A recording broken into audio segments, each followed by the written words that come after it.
ఓం దుర్గే స్మృతా హరతిభీతిమశేషజంతో స్వస్థే స్మృతామితిమతేవ శుభాం దదాసి దార్ఢ్యదుఃఖభయ నివారణికాత్మదన్య సర్వోపకారకరణాయ సదార్త్రచిత్త దార్ఢ్యదుఃఖౌఘతమో నిహంత్రిత్వత్పాదపద్మం మే సన్నిధత్వ దీనార్తివిచ్ఛేదన హేతుభూతైః కృపాకటాక్షైరభిషించ మాం శ్రీమాత్రే నమః శ్రీగురుభ్యో నమః శ్రీకృష్ణ పరబ్రహ్మణే నమః. హరి ఓం.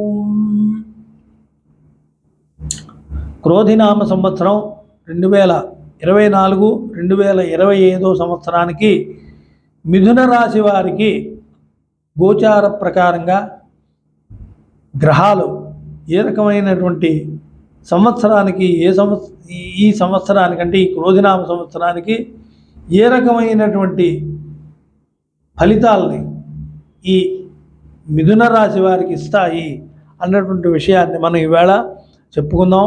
ఇది మిథున రాశి గోచార ఫలితం క్రోధినామ సంవత్సరం 2024-25 సంవత్సరానికి మిథున రాశి వారికి క్రోధినామ సంవత్సరంలో విపరీతమైనటువంటి ఖర్చు, వ్యయం ఎక్కువగా ఉంటుంది. వ్యయం అంటే ఖర్చు. తర్వాత ఆధ్యాత్మిక చింతన, ఇంకా ముఖ్యమైనటువంటిది ఏమిటంటే ఆధ్యాత్మికపరమైనటువంటి చింతన, అంటే దైవభక్తి, పూజలు, వ్రతాలు, నోములు ఇవన్నీ చేయటం అనేటువంటిది ఈ మిథున రాశి వారికి ఎక్కువగా ఉంటుందట. అలాగే ప్రాణాయామం, తర్వాత ఆసనములు, ధ్యానము వంటివి వంటివి చేస్తే మానసిక స్థైర్యం పెరుగుతుంది. వాళ్ళకి ఇందాక మనం అనుకున్నట్టుగా గ్రహాలు అనుకూలంగా లేకపోతే మనం మంచి చేసినప్పటికీ కూడా అది ఇతరుల దృష్టిలోని నువ్వేం చేయలేదు అన్నటువంటి పరిస్థితి ఏర్పడుతుంది. కానీ గ్రహస్థితి బాగున్నప్పుడు మనం ఇంకా చేయటానికి మనకి అవకాశం దొరుకుతుంది. ఆధ్యాత్మిక చింతన ఉంది కదా, పెరుగుతుంది కదా, మెరుగవుతుంది కదా. ఆధ్యాత్మిక స్థితి కలగడమే కష్టం. ఆ కలిగింది అంటే దాన్ని డెవలప్మెంట్ చేసుకోవాలి. కాబట్టి ఏం చెప్తున్నారు అంటే సూచనగాను ఇక్కడ ప్రాణాయామములు, ఆసనాలు, ధ్యానం వంటివి చేస్తే ఇంకా మానసిక ధైర్యం పెరుగుతుందటండి. ఈ మిథున రాశి వారికి ఈ క్రోధినామ సంవత్సరంలోని ఆధ్యాత్మిక స్థితి ఏర్పడుతుంది. దాన్ని డెవలప్మెంట్ చేసుకోవడానికి ఇవన్నీ చేసుకోండి అని చెప్తున్నారు. తర్వాత అనేక శుభ కార్యక్రమాలు తలపెడతారు. ఇంకా వీళ్ళు అన్నీ మంచి పనులే ఈ సంవత్సరం చేస్తారు మిథున రాశి వారు అంటున్నారు. అనేక శుభకార్యాలు తలపెడతారు. ఇంటిలోనూ గృహ సంబంధమైనటువంటి శుభ కార్యక్రమాలు, అలాగే వివాహపర సంబంధమైన వివాహము మొదలైనటువంటి శుభ కార్యక్రమాలు, అలాగే తర్వాత ఒకదాని తర్వాత ఒకటి మరొకటి అన్నట్టు జరుగుతాయి. అలాగే ఇంత బయట కూడా శుభ కార్యక్రమాలు, ఒక యాత్రకి వెళ్ళి వచ్చాం, మళ్ళీ ఒక గృహప్రవేశం, లేకపోతే ఒక మంచి పని ఇంట్లో వ్రతం చేసుకున్నాం, మళ్ళీ ఇంకెవరో ఎవరో మనకి మళ్ళీ ఆ వ్రతానికో, పూజకో, శుభ కార్యక్రమానికో మళ్ళీ పిలవడం. ఇలాగే ఈ విధంగా ఈ సంవత్సరం అంతా కూడా ఈ మిథున రాశి వారికి ఈ సంవత్సరం అంతా కూడా ఈ క్రోధినామ సంవత్సరంలోని శుభ కార్యక్రమాలతోని ఒకదాని తర్వాత ఒకటి అలా జరుగుతూ ఉంటాయి. కాబట్టి వీళ్ళు అటెండ్ అవుతూ ఉంటారు. వీళ్ళు చేసే కార్యక్రమాలు వీళ్ళు చేస్తుంటారు అని చెప్పేసి ఈ గ్రహస్థితిని బట్టి అంచనా వేసి చెప్తున్నారు. తర్వాత బంధువులు మిమ్మలను ఆనందపరుస్తారు. ఈ సంవత్సరంలో ఎక్కువ కాలం ఆధ్యాత్మికంగాను ఇంత జరిగే కార్యాలతోనూ యాత్ర, పుణ్యక్షేత్ర దర్శనములతోనూ, కుటుంబంతోనూ, బంధువులతోనూ ఆనందంగా గడుపుతారు. అది ఈ మిథున రాశి వారికి ఈ క్రోధినామ సంవత్సరంలో మంచి గ్రహస్థితి, గురుడు తాలూకా పరిస్థితి బాగున్న కారణం చేత మీ ఇంట జరిగేటువంటి శుభ కార్యక్రమాల్లోని, అలాగే మీరు ఆధ్యాత్మికంగా మీరు డెవలప్మెంట్ అవుతారు. అలాగే ఇంట్లో జరిగేటువంటి శుభ కార్యక్రమాలతోనూ బిజీ అన్నమాట. ఒక పక్క ఇంట్లో శుభ కార్యక్రమాలు, అలాగే యాత్రలు, పుణ్యక్షేత్ర దర్శనం, తర్వాత కుటుంబంతో, బంధువులతోని కలిసి ఉండటం అన్నటువంటిది. అప్పుడప్పుడు ఎప్పుడో ఏదో శుభ కార్యక్రమం చేస్తే కానీ కొన్ని కుటుంబాలు కలవు. ఎక్కడెక్కడో ఉద్యోగాలు, ఎక్కడెక్కడో వ్యాపారాలు, ఎక్కడెక్కడో ఉంటుంటారు చదువులను. అంచేత కొన్ని కుటుంబాలు ఈ పండగల్లోనే, పబ్బాల్లోనే, శుభ కార్యక్రమాల్లోనే కలుస్తుంటారు. కానీ ఇలాంటి కంటిన్యూగా జరుగుతున్నాయి అనుకోండి ఒక కుటుంబంలోని, వాళ్ళు ఎప్పుడు ఎక్కువగా ఈ సంవత్సరంలోనే కలుస్తూ ఉంటారు. అది అదృష్టమైనటువంటిది. అదే చెప్తున్నారు ఇక్కడ. తర్వాత పుణ్యక్షేత్ర దర్శనాలతోనూ, కుటుంబంతోనూ, బంధువులతోనూ కూడా కలిసి మంచి కార్యక్రమాలలో సహకరిస్తుంటారు. తర్వాత స్త్రీలు, గృహిణులు మీకు అనుకూలంగా ఉండి మంచి కార్యాలకు సహకరిస్తారు. ఇంకా ఏంటంటే ఇతను ఒక పని తలగబెట్టాడు అనుకోండి, భార్య అందనుకోండి, లేకపోతే అమ్మగారు వద్దన్నారు అనుకోండి, ఈ మంచి పని అయినా సరే చేయటానికి లేదు కుటుంబం అన్న తర్వాత. అందుచేత లేదు అత్తమామలు వద్దన్నారు అనుకోండి, తండ్రి వద్దన్నారు అనుకోండి, చేయటానికి లేదు. అంచేత ఇక్కడ ఏం చెప్పబడిందంటే ఇంట్లో ఉండేటువంటి స్త్రీలు అంటే తల్లి, చెల్లి, భార్య మొదలైనటువంటి వాళ్ళు, మేనత్తలు, వీళ్ళు ఉంటారు కదండి మనకి ఇంట్లోని, నాయనమ్మలు, అమ్మమ్మలు, వీళ్ళు కూడా మనకి ఎవరై నాయన పని మంచిదే చెయ్యి అని అంటారు. అంటే వాళ్ళు సహకరిస్తారు. ఈ విధంగా చెప్పబడుతున్నది. అంచేత స్త్రీలు, గృహిణులు మీకు అనుకూలంగా ఉండి మంచి కార్యాలకు సహకరిస్తారు. తర్వాత నూతన గృహ ప్రయత్నాలు, భూములు కొనుట, వాటాలతో ఆస్తులు కలిసి రావడం. వాటాల్లో ఆస్తులు కలిసి వస్తాయటండి. అంటే ఉన్నటువంటి వాళ్ళు ఇక్కడ ఆస్తులు కలిసి వస్తాయి అన్నారు కదా అని చెప్పి ఈ సంవత్సరం వాటాలు వేసుకుంటావురా అని ఉమ్మడి కుటుంబంలో అనుకోవడం కాదు. ఉదాహరణకి ఎక్కడో ఎవరో ఉన్నారు బంధువులు, ఏ అమ్మమ్మో, నాయనమ్మో, ముత్తావో ఉంది. ఆవిడ వీళ్ళకి ఏదో పిలిచి ఇదిగోరా అని ఇవ్వటం, ఇదిగోటమ్మా అని చెప్పి ఇవ్వటం, ఏ ముక్కు పొడకో ఏ చెవుదో ఇవ్వటం, అలాంటివి జరుగుతాయి మంచివి. అంతేగాని ఆస్తులు కలిసి వస్తాయి కదా అన్నారు ఇదే టైంలోనే ఉమ్మడి కుటుంబాల్లో విడిపోవడం, పనిచేసుకోవడం చేయకూడదు. ఇక్కడ చెప్పబడింది ఏంటంటే అలా కలిసి వస్తాయి అంటున్నాడు. తర్వాత నూతన గృహ ప్రయత్నాలు, భూములు కొనటం, వాటాల్లో ఆస్తులు కలిసి రావటం, నూతన వాహనాలు కొనటం తర్వాత వంటివి ఫలిస్తాయి. మిథున రాశి స్త్రీ పురుషాదులకు కుటుంబమునందు ప్రశాంతముగా అనుకూలంగా ఉంటుంది. కుటుంబంలో అనుకూలంగా ఉంటుంది. ఎంత బయట కష్టపడి పనిచేసినా కొన్ని కుటుంబాల్లో అనుకూలంగా ఉండదండి. ఇల్లు ఎరకటం, మాలి మరకటం అంటారు. ఇంటికి వచ్చేసరికి భార్య వేగుకు తినేస్తుంటుంది. మీరు ఏం చేశారండి, ఏం తెచ్చారండి అనేసరికి ఇంత కష్టపడినటువంటిది శ్రమ కూడా వాడికి జీవితం పోతుంది. లేకపోతే ఏ తండ్రో అంటాడు, ఏ అమ్మమ్మో అంటుంది, వెక్కిరిస్తుంది. ఏమిటి చేసావురా నువ్వు, ఏమిటి నడిపిస్తున్నావు ఇల్లు అంటాడు. కష్టపడి చేసేది వాడు.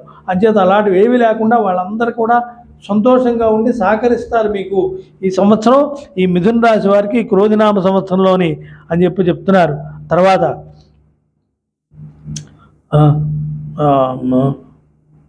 మిథున రాశి స్త్రీ పురుషాదులకు కుటుంబమునందు ప్రశాంతముగా అనుకూలముగా ఉంటుంది.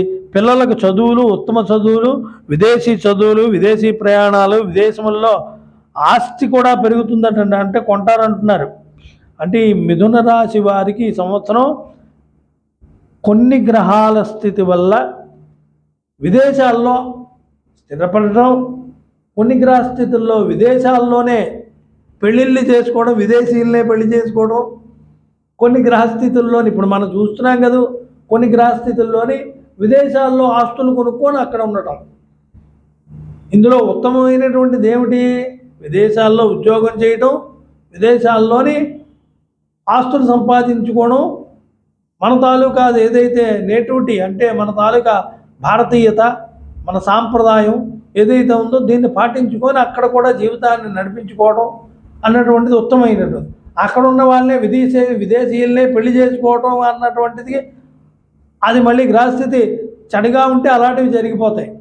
అంచేత అవి జాగ్రత్తగా చూసుకోవాలి. కానీ ఇక్కడ చెప్పింది ఏం చెప్తున్నారంటే విదేశాల్లోని ఆస్తులు కొనేటువంటి, విదేశాల్లో అందరూ ఆస్తులు కొనేస్తారు మిథున రాశి వారని కాదు, విదేశాల్లో ఉన్నటువంటి వాళ్ళు లేదా ఇక్కడి నుంచి కొత్తగా విదేశాలకు వెళ్ళి వ్యాపారాలు చేసి అక్కడే ఆస్తులు కొందామనుకున్నా కొంతమందికి కలిసి రాదు. కొన్ని దేశాల్లో ఆస్తులు కొనుక్కోలేరు ఎంతో కష్టపడితే కానీ. అంతేత అలాంటివి కూడా భగవంతుడి దయ వల్ల ఈ సంవత్సరం కలిసి వస్తాయి అంటున్నాడు. విదేశాల్లో ఆస్తులు కొనుక్కునేటువంటి వాళ్ళకి అక్కడ ఆస్తులు కొనుక్కునేటువంటి అవకాశం జరుగుతుంది అంటున్నారు. తర్వాత చదువుల కోసం వెళ్ళే వాళ్ళకి, పిల్లల చదువులకి కూడా ఈ సంవత్సరం అవకాశం వస్తుంది విదేశాల్లో అంటున్నారు. తర్వాత ఉద్యోగులకు ప్రమోషన్లు కలుగుతాయి. ఉద్యోగులకైతే ప్రమోషన్లు కలుగుతాయి. అంటే అన్ని ఉద్యోగాలకి ప్రమోషన్స్ ఉండవు కదంటే, కొన్ని ఉద్యోగాలకు ప్రమోషన్స్ ఉంటాయి. ఆ ఉద్యోగాలకే ప్రమోషన్స్ అవుద్ది. ఆ తర్వాత అధికారుల వల్ల మన్ననలు పొందుతారు. అంటే కొన్ని ఉద్యోగస్తులకు అధికారులు ఒత్తిడి ఉంటుంది, కొన్ని ఉద్యోగాలకి ఒత్తిడి ఉండదు. అంచేత కొన్ని అధికారులు ఈ సంవత్సరం గ్రహస్థితి అనుకూలంగా ఉన్న కారణం చేత అధికారుల వల్ల మన్ననలు అంటే బేష్ అంటుంటారు, అధికారులు పొగుడుతారు అనమాట. అధికారుల వల్ల గౌరవంగానే ఉంటుంది. అది అధికారం వల్ల మన్ననలు పొందుతారు. వ్యాపారము, ఉద్యోగము, వ్యవసాయము, పండ్ల తోటలు మొదలగు వాటి వల్ల లాభాలు సంపాదిస్తారంటే పండ్ల తోటల్లో ఉన్నటువంటి వాళ్ళు, తోటలు ఉంటున్నాయి. ఈరోజు పూర్వం భూములు కొనుక్కునేవారు, ఇప్పుడు తోటలు కూడా కొన్ని కొంటున్నారు. పళ్ళ తోటలని, మామిడి పళ్ళ తోటలు, ఈ పామాయిల్ తోటలు, రకరకాల తోటలన్నీ కొంటున్నారు. కాబట్టి ఈ అంచేత పండ్ల తోటలు ఉన్నటువంటి వాళ్ళకి కూడా ఈ సంవత్సరం ఆర్థికంగా బాగుంటుంది అంటున్నారు. వ్యవసాయం బాగుంటుంది, ఉద్యోగం చేసుకున్నటువంటి వాళ్ళకి బాగుంటుంది, వ్యాపారం చేసుకునే వాళ్ళకి కూడా ఈ మిథున రాశి వారికి ఈ సంవత్సరం బాగుంటుంది అంటున్నారు. మొదలగు వాటి వల్ల లాభాలు సంపాదిస్తారు. నూతన వస్తువు, వస్త్ర ఆభరణములు అనుకోకుండా కొనుట జరుగును. నూతన వస్తువులు అంటే కొత్త వస్తువులు, అలాగే కొత్త ఆభరణాలు, వాహనాలు, వస్త్రాలు, మంచి విలువైనటువంటి వస్త్రాలు కొనుక్కోవడం జరుగుతుంది ఈ సంవత్సరం అంటున్నారు. తర్వాత నటులు, గాయకులు, సాహిత్యవేత్తలు, కవులకు అభివృద్ధి బాగుంటుంది. ఆనందమయంగాను సుఖమయంగా జీవితాన్ని ఈ సంవత్సరం గడుపుతారు ఈ మిథున రాశి వారు అని చెప్పి చెప్పబడుతున్నది. తర్వాత విలాసవంతంగా జీవిస్తారు. కొంచెం లగ్జరీ ఉంటుందండి ఈ సంవత్సరం. రాహువు, శని వీళ్ళ తాలూకా పరిస్థితుల్లోనే ఒక్కోసారి లగ్జరీస్ కూడా అవుతాయండి. అది అంటే ఏమిటి? విలాసం వేరు, మామూలుగా ఉన్నతత్వం వేరు. విలాసం అన్నటువంటిది ఆధ్యాత్మికానికి సంబంధించినటువంటిది కాకుండా జాలీగా అంటుంటారు చూడండి, అలాగే విలాసంగా ఉంటుందన్నమాట. అంచేత విలాసంగా కూడా ఒక్కోసారి జరుగుతుంటాయి కార్యక్రమాలు అని చెప్పబడుతున్నాడు. శారీరక ఆరోగ్యము మాత్రము అంతంత మాత్రముగానే సహకరించును. కానీ ఇన్ని చెప్పబడ్డప్పటికీ కూడా శారీరకంగా అనారోగ్యం మాత్రం, ఏదైనా ప్రాబ్లమ్స్, ఆరోగ్యపరమైనటువంటి ప్రాబ్లమ్స్ మాత్రం పడాల్సి వస్తుందని చెప్తున్నారు. జనరల్గా ఇప్పుడు బీపీలు, షుగర్లు ఉన్నటువంటి వాళ్ళు ఉంటారు, అవన్నీ కాకుండా చెప్తున్నాడు ఇవి. తర్వాత గ్రహస్థితి వల్ల వచ్చేటువంటి తాత్కాలికమైనటువంటి అనారోగ్యాలు ఇవి. తర్వాత ఇతరుల అవసరం ప్రమేయం లేకుండానే సాహసించి ఏ కార్యమైనా సాధించడానికి ప్రయత్నం చేసి సమర్థవంతంగా విజయం సాధిస్తారు. అంటే మన గ్రహస్థితి బాగోలేకపోతే ఎవరైనా సాయం అడిగి, బాబు నాకు ఇందులో సాయం చేసి పెట్టంటాం. కానీ ఇప్పుడు ఎవరి సాయం లేకుండానే, ఇతరుల సాయం లేకుండా కానీ, భార్య కానీ, పెద్దవా లేదు, బంధువులు కానీ, స్నేహితులు కానీ ఎవరి సాయం లేకుండా, అంటే సాయం అంటే మనుషులు ఉంటారు కానీ వాళ్ళ మీద భారం పడి చేయరు. అది అంచేత ఇలాంటివన్నీ కూడాను ఈ సులువుగా తనే నిర్వర్తించుకోవడానికి ఈ సంవత్సరం, ఈ క్రోధినామ సంవత్సరంలోని మిథున రాశి వారు ప్రయత్నిస్తారు. స్వయంగా తన పనులు వాళ్ళు చేస్తారు, విజయం సాధిస్తారు అంటున్నారు. సైంటిస్టులు, సైంటిఫిక్ రీసెర్చ్ చేసేటువంటి వాళ్ళు, పిహెచ్డి చేసేవాళ్ళు, ధార్మిక శాస్త్ర అధ్యయనం అంటే ధర్మశాస్త్ర సంబంధమైనటువంటిది. అంటే వేదాలు, పురాణాలు, లేకపోతే ఈ శాస్త్రాలు, హిందూ ధర్మశాస్త్రాలకు సంబంధించిన రిలీజియస్ అనమాట ధర్మశాస్త్రాలు మొదలైనటువంటి వాటి మీద రీసెర్చ్, అధ్యయనం చేసేటువంటి వాళ్ళకి వీళ్ళకి బాగుంటుంది అంటున్నారు. సాధన చేసేటువంటి వాళ్ళకి కూడా బాగుంటుంది. ఆ గృహంలో పశువృద్ధి చక్కగా, పాడి పంటలు, పశువులు కూడా కొంటారు అంటున్నారు. పాడి పంటలతో కలిసి రావడం, శుభ సూచనలు కలుగుతాయి. శుభ సూచనలన్నీ కూడా ఈ సంవత్సరం ఈ మిథున రాశి వారికి ఈ క్రోధినామ సంవత్సరంలో చెప్పబడిందండి. సమాజ సేవ, ధార్మిక సేవ, ఆధ్యాత్మిక సేవలు చేస్తారు. సమాజ సేవ, ధార్మిక సేవ అంటే గుళ్ళల్లోని, పూజల్లోని, వ్రతాల్లోని, ఈ ఉత్సవాల్లోని మనం కార్యక్రమంలో పాల్గొనడం, వాలంటీర్స్ అని చెప్పి, వాలంటీర్గా అంటే స్వచ్ఛందంగా వాళ్ళు సేవా కార్యక్రమాలు చేయటం. అంచేత ఇది ఆధ్యాత్మికపరమైనటువంటి సేవలు. సమాజ సేవ అంటే బయట పనులు, బయట పేదవాళ్ళకి ఏమైనా చేయటం, ఇలాంటివన్నీ ఉంటాయి. అవి సమాజ సేవ ఇలాంటివన్నీ కూడా ఈ మిథున రాశి వారు ఈ క్రోధినామ సంవత్సరంలోని ఇవన్నీ కూడా చేయటానికి అవకాశం వస్తుంది అంటున్నారు. ఈ రాశి స్త్రీలకు ఈ సంవత్సరం మంచి అనువైనటువంటి కాలం అని చెప్పొచ్చు. స్త్రీలకు ఈ సంవత్సరం బాగుంటుందట. ఈ మిథున రాశి వారికి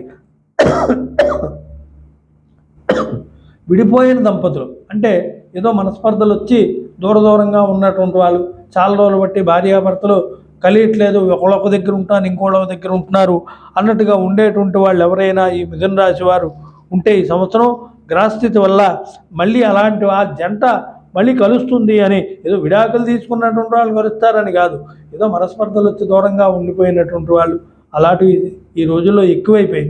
అంచేత అలాంటి వాళ్ళు కొంచెం మళ్ళీ దగ్గరే కుటుంబం కలుస్తుంది అంటున్నారు. తర్వాత ఇంకా మంచి విషయాలు చెప్తున్నాడు. తర్వాత గర్భిణులకు పుత్ర సంతానం, ఈ ప్రెగ్నెన్సీతో ఎవరైనా ఉంటే ఈ సంవత్సరం మిథున రాశి వాళ్ళకి కొడుకు పుట్టేటువంటి అవకాశం ఉంటుందంటున్నారు. కొత్త పెళ్లి కూతుళ్ళు అలాగే కొత్త పెళ్లి కూతుర్లకు కూడా తొందరగానే ఈ సంవత్సరం ప్రెగ్నెన్సీ అయ్యేటువంటి అవకాశం ఉంటుంది. గ్రహస్థితి బాగుంటే వెంటనే ప్రెగ్నెన్సీ అవుతారు, లేకపోతే సంతానం చాలా కాలం పట్టేస్తుంది. ఇక్కడ అది చెప్తున్నాడు. ఈ మిథున రాశి వారికి గర్భం ధరించేటువంటి అవకాశం ఈ సంవత్సరంలో ఉన్నది అంటున్నారు.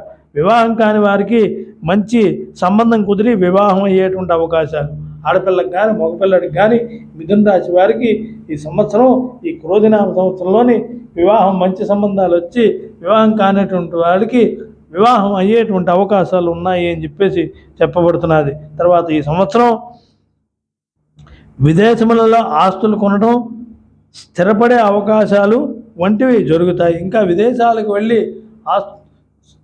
ఆస్తులు కొనుక్కోవడం, స్థిరపడడం అనేటువంటిది కొంతమందికి జరుగుతుంది అంటున్నది. తర్వాత ఇంకా ఏంటంటే స్థిరపడడం అంటే ఆ గ్రీన్ కార్డ్ అని లేకపోతే పర్మనెంట్ రెసిడెంట్ పిఆర్ అని కానీ ఇలాంటివి రాని వాళ్ళు కొంతమంది ఫారెన్లో ఉండిపోతుంటారు కొన్ని దేశాల్లో, వాళ్ళకి ఈ సంవత్సరం ఈ అవకాశాలు లభించవచ్చు అని చెప్తున్నారు. కానీ శనికి తైలాభిషేకం మృత్యుంజపం తప్పనిసరిగా చేయాలి ఈ సంవత్సరం. శనికి ఈ సంవత్సరం ఇంకా కొంత శనికి తైలాభిషేకం మృత్యుంజయ జపం చేయించాలి. ఇంకా శని ప్రభావం కొంతవరకు ఉంటుంది కాబట్టి నటవేట గాయకులకు కొంచెం ఇబ్బందిగానే ఉంటుంది. నటులకి గాయకులకి ఆ తర్వాత వీళ్ళకి నటవేట గాయకులకు కొంచెం ఇబ్బందిగానే ఉంటుంది. రాజకీయ నాయకులకు కళాకారులకు అధిష్టానం నుండి ప్రజల నుండి అనుకోనంత స్పందన వస్తుంది. కళాకారులకు కాదండి, ఇక్కడ నటవేట గాయకులకు కళాకారులకు కొంచెం ఇబ్బందిగా ఉంటుంది. రాజకీయ నాయకులకు అధిష్టానం వారి నుండి ప్రజల నుండి అనుకోనంత స్పందన వస్తుంది. అంటే మన బయటికి వెళ్తే ప్రజలు పలకరిస్తారా అనేటువంటి స్థితిలో ఇంటి దగ్గర నుంచి బయలుదేరితే ప్రజల తాలూకా స్పందన బాగుంటుంది అని రాజకీయ నాయకుల గురించి ఇక్కడ చెప్పబడింది. తర్వాత విజయాలు సాధిస్తారు అంటున్నారు.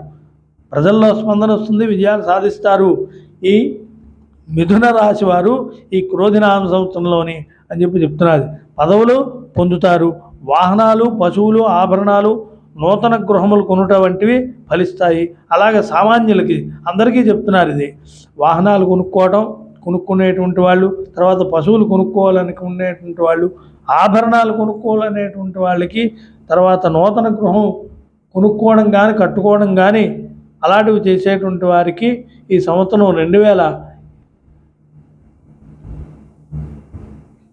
2024-25 క్రోధినామ సంవత్సరం మిథున రాశి వారికి చాలా బాగుంటుంది అని చెప్పబడుతున్నది. కానీ 2025 ప్రస్తుతం ఇప్పుడు 2024 నడుస్తున్నది. ఉగాది నుంచి డిసెంబర్ అయిపోయిన తర్వాత జనవరిలో 2025 వస్తుంది కదండి. 2025 జనవరి నుంచి మళ్ళీ వచ్చేటువంటి ఉగాది, ఆ 4 మాసాలు ఎంతో టైం ఉంటుంది. ఆ 4 మాసాలు 3 మాసాలు అప్పట్లో మాత్రం చాలా జాగ్రత్తగా ఉండాలి మిథున రాశి వారు అని చెప్తున్నారు. 2025 జనవరి నుంచి ఉగాది వరకు చాలా జాగ్రత్తగా ఉండాలి. కోర్టుపరమైనటువంటి చట్టపరమైనటువంటి వ్యవహారముల వలన ఇబ్బందులు కలగవచ్చు. కావున తత్శాంతికి గురుగ్రహ అనుగ్రహం కొరకు శివారాధన, రుద్రాభిషేకం. అయితే కోర్టుపరమైనటువంటివి కానీ, ప్రభుత్వపరమైనటువంటివి కానీ, లేకపోతే అధికారుల పరమైనటువంటివి కానీ, చట్టపరమైనటువంటివి కానీ ఏవైనా అంటే నోటీసులు రావడం, ఏవైనా ఇబ్బందులు జరగడం, ఏవైనా సమన్లు గట్ట రావడం, ఇలాంటివన్నీ కూడా, లేదా ఐటీ సంబంధమైనటువంటి నోటీసులు రావడం, కోర్టు నోటీసులు రావడం, ఇలాంటివి ఏవైనా ఉన్నటువంటి వాళ్ళకి అందరికీ వచ్చేస్తాయని భయపడిపోక్కర్లేదు. అలాంటివి ఏవైనా తారసపడవచ్చు ఉన్నటువంటి వాళ్ళకి. కోర్టు వ్యవహారాలు, ఆస్తుల తగాదాలు, ఇప్పుడు ఈ ఆస్తుల కేసులు, ఈడీ కేసులు, ఇన్కమ్ ట్యాక్స్లు వ్యవహారాలు ఉన్నటువంటి వాళ్ళకి, లేకపోతే ఏదో కోర్టులో పోలీస్ స్టేషన్లో కేసుల్లో గట్టా ఉన్నటువంటి వాళ్ళకి నోటీసులు, ఇలాంటి ఇబ్బందులు చట్టపరమైనటువంటి. సామాన్యులకి ఏ ఇబ్బందులు ఏముంటాయి? ఏముండవు. అంచేత అందరికీ ఉంటాయని మాత్రం అనుకోకూడదు. ఇక్కడ అలాంటి వాళ్ళు ఎవరైనా ఉంటే వాళ్ళు మాత్రం తప్పనిసరిగా ఈ టైంని చాలా జాగ్రత్తగా తీసుకొని పాటించుకోవాలి. ఆ సమయంలో చెప్తున్నాడు, ఇక్కడ ఏం చెప్పారో చాలా జాగ్రత్తగా వినాలి మనం. 2025 జనవరి నుంచి ఉగాది వరకు జాగ్రత్తగా ఉండాలి. కోర్టుపరమైనటువంటి, చట్టపరమైనటువంటి వ్యవహారముల వల్ల ఇబ్బందులు ఎదురవ్వచ్చు అంటున్నారు. కాబట్టి ఆ సంవత్సరం, ఆ సమయంలోని శాంతి కొరకు ఏం చేయాలంటే గురుగ్రహ అనుగ్రహం కొరకు శివారాధన, గురుడికి సంబంధించినటువంటి విషయంలోని ఈశ్వరారాధన చేయాలి అని చెప్పి, రుద్రుని శివారాధన చేయాలని చెప్పి శాస్త్రం చెప్పబడింది. కాబట్టి ఆ సమయంలోని శివారాధన, రుద్రాభిషేకము, రుద్రయాగము, ఏకాదశి రుద్రం మొదలైనటువంటివి చేయించాలి అని, తర్వాత మృత్యుంజయ జపం వంటివి చేయించడం మంచిది. అలాగే దత్తాత్రేయుడికి సంబంధించినటువంటి ఆరాధన, ఉపాసన రోజుల్లోని చేయించడం మంచిది అంటున్నారు. తర్వాత దక్షిణామూర్తికి సంబంధించినటువంటి, శ్రీ గురు దక్షిణామూర్తికి సంబంధించినటువంటి ఉపాసన బ్రాహ్మణులు, తర్వాత వైదికులు మొదలైనటువంటి వాళ్ళు ఉంటే దత్తాత్రేయుడిని, అలాగే దక్షిణామూర్తిని ఉపాసన చేయమని చెప్పబడింది ఆ సమయంలోనే. తర్వాత శాంతి గురుగ్రహ అనుగ్రహం కొరకు శివారాధన, రుద్రాభిషేకం, మృత్యుంజయ జపం వంటివి చేయించడం మంచిది. దత్తాత్రేయ, తర్వాత దక్షిణామూర్తి ఆరాధనలు చేయించడం మంచిది. వైదిక సంబంధమైన విద్యలు, శాస్త్రములు అధ్యయనం, సాధన చేసేటువంటి వారికి ఈ సంవత్సరం అన్ని విధములా బాగుంటుంది. ఇంకా ఏంటంటే ఈ వేదాలు నేర్చుకోవడం, వేదాల మీద రీసెర్చ్ చేయడం, సాంస్క్రిట్ నేర్చుకోవడం, శాస్త్రాలు నేర్చుకోవడం, శాస్త్రాధ్యయనం చేయడం, శాస్త్రాల మీద పిహెచ్డీలు చేయడం, ఆ పరిశోధన చేయడం, ఇలాంటివి చేసేటువంటి వాళ్ళకి, అలాగే ఆయుర్వేద శాస్త్రం మొదలైనటువంటి అన్నీ చేసి, జ్యోతిష్ శాస్త్రం, ఇలాంటివన్నీ శాస్త్రాల మీద చేసేటువంటి వాళ్ళకి ఈ సంవత్సరం గురుబలం ఉంది కాబట్టి చాలా బాగుంటుంది. అధ్యయనం చేస్తే అనుకూలంగా ఉంటుంది. రెండోది, ఈ మిథున రాశి వారికి ఈ సంవత్సరం అనుకూలంగా ఉంటుంది. ఇంకా గురువు తాలూకా అనుగ్రహం కూడా కలుగుతుంది. గురువు అంటే గురువు, వీళ్ళకు ఒక గురువు ఉంటాడు కదండి. ఆ గురువు తాలూకా అనుగ్రహం వల్లే ఏ పనైనా సాధన చేసేటువంటి సాధకుడికి ఆ గురువు అనుగ్రహం కలగాలి. అలాగే పిహెచ్డీ చేసే వాళ్ళకి ఎవరైతే వేదని సలహాలు ఇచ్చేటువంటి వాళ్ళు ఉంటారో వాళ్ళు, అలాగే పెద్దవాళ్ళు ఎవరైతే ఉంటారో మన కార్యక్రమాలకి వెనక నుంచి చెయ్యి బాబు, పర్వాలేదు, బాగుంది, ఇలా చేస్తే బాగుంటుందని సజెషన్ ఇచ్చేటువంటి వాళ్ళు, వాళ్ళ తాలూకు అనుగ్రహం వల్ల మన కార్యక్రమాలు ముందుకు వెళ్తాయని చెప్పేసి చెప్పబడుతున్నది ఈ సంవత్సరం. అంచేత శాస్త్రాధ్యయనం చేసేటువంటి వాళ్ళకి, ఈ తర్వాత ఈ వైదిక శాస్త్రాలు అధ్యయనం చేసేటువంటి మిథున రాశి వారికి ఈ సంవత్సరం సంగీతము, సాహిత్యము, ఈ శాస్త్రాలు మొదలైన అన్ని వాటికి కూడా బాగుంటుందని చెప్పి చెప్తున్నారు. స్నేహితులు, బంధువులు పెరుగుతారు ఈ సంవత్సరంలో. బంధువులు పెరుగుతారు, స్నేహితులు పెరుగుతారు అని చెప్పి చెప్పబడుతున్నది. కొత్త స్నేహితులు, కొత్త బంధువులు కూడా పెరుగుతారు. కొత్త స్నేహితులు, కొత్త బంధువులు పెరగడం ఏమిటంటారేమో మరి. కొత్త స్నేహితులు అంటే స్నేహితులు ఏదో బయట వాళ్ళు ఎవరో వస్తే స్నేహం కుదరడం అన్నటువంటి సహజం. మరి కొత్త బంధువులు ఏమిటి? కొత్త బంధువులు అంటే ఎవడో కొత్తగా మనకి దగ్గర బంధువుకి ఎవడో పుడితే కొత్త బంధుత్వమే కదా. అమ్మాయి కానీ అబ్బాయి కానీ. అలాగే ఇంకోటికి పెళ్ళి అయింది అనుకోండి, ఉదాహరణకి మేనమామే ఉన్నాడు, మనకి మేనమామ వరకే. మేనమామకు పెళ్ళి అయింది అనుకోండి, మేనమామ భార్య మరి కొత్త బంధుత్వమే కదా మనకి. అలా పెరుగుతుంది. ఆవిడికి సంతానం, మళ్ళీ వాళ్ళు బంధుత్వం, అలాగా కొత్త బంధువులు పెరగడం అంటే అది. తర్వాత కొత్త స్నేహితులు పెరుగుతారు. తర్వాత క్రోధినామ సంవత్సరంలో మిథున రాశి వారు మృగశిర 3-4 పాదాలు, అలాగే ఆశ్లేష 1, 2, 3, 4 పాదాలు, పునర్వసు 1, 2, 3 పాదాల వారికి కూడా ఈ గోచార సంబంధమైనటువంటి ఏ రకమైనటువంటి ఈ సూచనలు సలహాలు కావాలన్నా, ఇంకా మరిన్ని వివరాల కోసం, అలాగే జాతకపరమైనటువంటి మరిన్ని వివరాలు కావాలన్నప్పటికీ కూడా మీరు మీకు దగ్గరలో ఉన్నటువంటి జ్యోతిష్యం పురోహితులను సంప్రదించి, లేకపోతే పురోహిత జ్యోతిష్యులను సంప్రదించి వారిచ్చేటువంటి శాస్త్రీయమైనటువంటివి విలువైనటువంటి సలహాలు సూచనలు పాటించి తగు శాంతి ప్రక్రియలు సకాలంలో జరిపించుకోవాలి. ఎందుకంటే జ్వరం ఉన్నప్పుడే మాత్ర వేసుకోవాలి, వైద్యం చేయించుకోవాలి. జ్వరం వచ్చిన తర్వాత 4 రోజుల తర్వాత మాత్ర వేసుకుంటే ఉపయోగం ఉందా? లేదు. అలాగే సకాలం అన్నారు, అంటే మనకి ఎప్పుడైతే గ్రహదోషం పట్టింపు, అంటే ఏ టైంలో స్ట్రిక్ట్గా గ్రహస్థితి ఉన్నదో ఆ టైంలోనే శాంతి ప్రక్రియ జరిపించుకోవాలి. మాకు ఈ శుభంగా కార్యక్రమం అయిపోతే ఎప్పుడో చేస్తామండి అంటే కుదరదు. అందుచేత సకాలంలోనే గ్రహశాంతి చేయాలని చెప్పి శాస్త్రం చెప్పబడిందండి. అందుచేత ఏమంటే గురుగారు ఈ పని అయిపోతే నేను తర్వాత చేస్తానండి అని అంటే ముందు ఆ పని అవ్వదు. ఎందుకంటే గ్రహాన్ని అనుకూలం చేసుకోవాలి అంటే మనం దేవతా ప్రసన్నత కలగాలి, గ్రహానుకూలం కలగాలి, గ్రహానుగ్రహం కలగాలి. కాలం మనకి అనుగ్రహాన్ని ఇస్తేనే మనం బతికి బయటపడతాం. అంచేత ఆ కాలం తొక్కేస్తుంది గ్రహాల రూపంలోని. అందుచేత వాటి అనుగ్రహం కలగాలంటే, దైవానుగ్రహం కలగాలంటే తత్సంబంధమైనటువంటి శాంతి ప్రక్రియలు జరిపించుకోవాలి. శాంతులేంటి, దానాలేమిటి, ఇవన్నీ 3 ఖర్చులండి అని చాలామంది అనుకుంటారు. కాదు, మన జీవితం విలువైనటువంటిది. ఇవన్నీ ఖర్చులు ఇక్కడ ఉన్నటువంటి ఇక్కడ కోసం వస్తే ఇక్కడే ఖర్చు అయిపోతాయి తప్ప తర్వాతకి మనతో రావు, మన కోసం ఉండవు. అందుచేత ఆ సకాలంలోని ఈ శాస్త్రీయమైనటువంటి ఈ ఏవైతే శాంతి ప్రక్రియలు ఉన్నాయో ఈ మిథున రాశి వారి సంవత్సరంలో జరిపించుకొని సుఖ సంతోషాలతోని ఆయురారోగ్య భోగభాగ్యాలతోని ఈ సంవత్సరం అంతా కూడా ఆనందంగా ఉండాలని చెప్పి కోరుకుంటూ సర్వే జనాః సుఖినో భవంతు. ఓం